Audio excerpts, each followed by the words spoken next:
दोस्तों आज के वीडियो में हम आर के नारायण की द गाइड स्टोरी के बारे में पढ़ेंगे।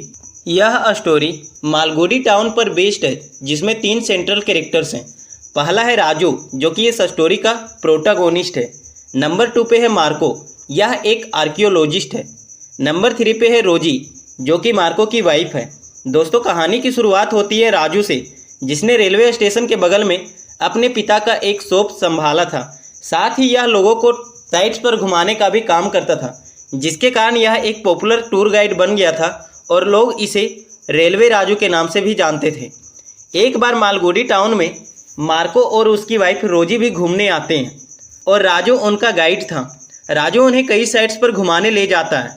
साथ ही एक बार रोजी को वह एक स्नेक चार्मर के यहाँ लेकर जाता है, जहाँ रोजी एक स्नेक की तरह ही अपने डांस मूव्स करती है।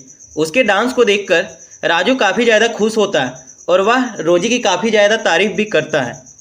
लेकिन रोजी उसे बताती है कि वह शुरू से ही एक डांसर बनना चाहती है, लेकिन उसका हस्बैंड मार्को उसे ऐसा करने के लिए हमेशा मना करता है। यहाँ राजू उसकी काफ़ी ज़्यादा तारीफ करता है और ये दोनों सीक्रेटली एक दूसरे के लव अफेयर में आ जाते हैं।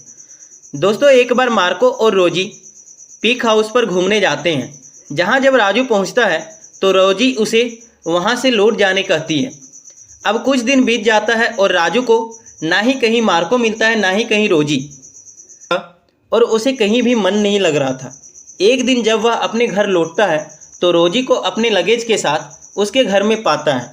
रोजी उसे बताती है कि मार्को ने उसे छोड़ दिया है और अब वह राजू के साथ ही रहेगी।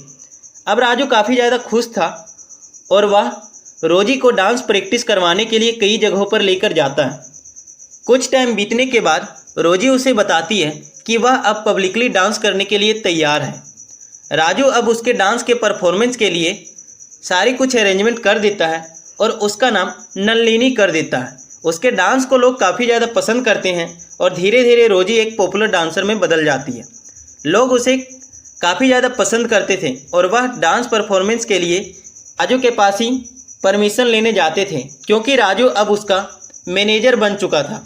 दोस्तों एक बार मार्को एक मैगजीन रोजी के लिए भेजता है, जिसमें उसका बुक छपा हुआ था। दोस्तों इस मैगजीन के बारे में राजू छिपा लेता है और रोजी को कुछ नहीं बताता है। कुछ दिन बीतने के मार्को फिर से रोजी के लिए एक ज्वेलरी बॉक्स भेजता है, लेकिन यहाँ पर राजू फोर्जरी सिग्नेचर करके रोजी का ज्वेलरी बॉक्स खुद के पास रखना चाहता है, जिसके कारण पुलिस सुपरिटेंडेंट आकर उसे अरेस्ट भी कर लेता है। रोजी बाद में उसके लिए एक लॉयर भी रखती है, लेकिन लॉयर उसे बचा नहीं पाता है और राजू को 2 साल के लिए सज़ा हो जाती है। अपने जेल में रहने के दौरान राजू को पता चलता है रोजी धीरे धीरे और भी ज़्यादा पॉपुलर होती ही जा रही थी। 2 साल बीत जाते हैं और राजू अब चाहता है कि वह ना ही मार्को से मिले, ना ही रोजी से मिले। वह मंगल नाम के एक विलेज के एक रिवर बैंक पर बैठा हुआ था। तभी वहाँ पे वेलन नाम का एक विलेजर आ जाता है। बाद में वेलन उसे बताता है कि उसकी बहन उस लड़के से शादी करने के लिए तैयार नहीं है जिसे वेलन ने चुना है। जहाँ राजू उसकी बहन को समझाता है, बाद में वेलन की बहन शादी करने के लिए तैयार हो जाती है। वेलन राजू को यहाँ पे एक स्वामी मान लेता है और अपने गाँव वालों को भी इसके बारे में बताता है। अब सभी लोग उसे एक साधु की तरह ट्रीट करते हैं। कुछ दिन के बाद इस गांव में एक फेमिन आ जाता है, जिसके कारण लोगों को काफ़ी ज़्यादा दिक्कतें होती है। यहाँ सभी लोग राजू को फास्ट करने के लिए कहते हैं ताकि वहाँ पे रेन हो सके।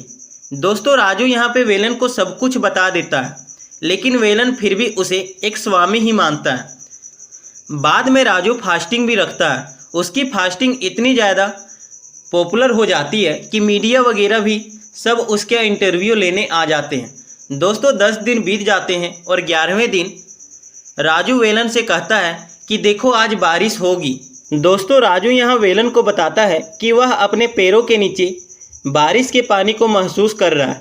जिसके बाद बारिश हुई या नहीं और राजू का क्या हुआ, इसके बारे में स्टोरी में कुछ नहीं बताया गया है और यह स्टोरी इस तरह से एक बैड एंडिंग में समाप्त हो गई, क्योंकि यहाँ पे एंडिंग का पता नहीं चलता है।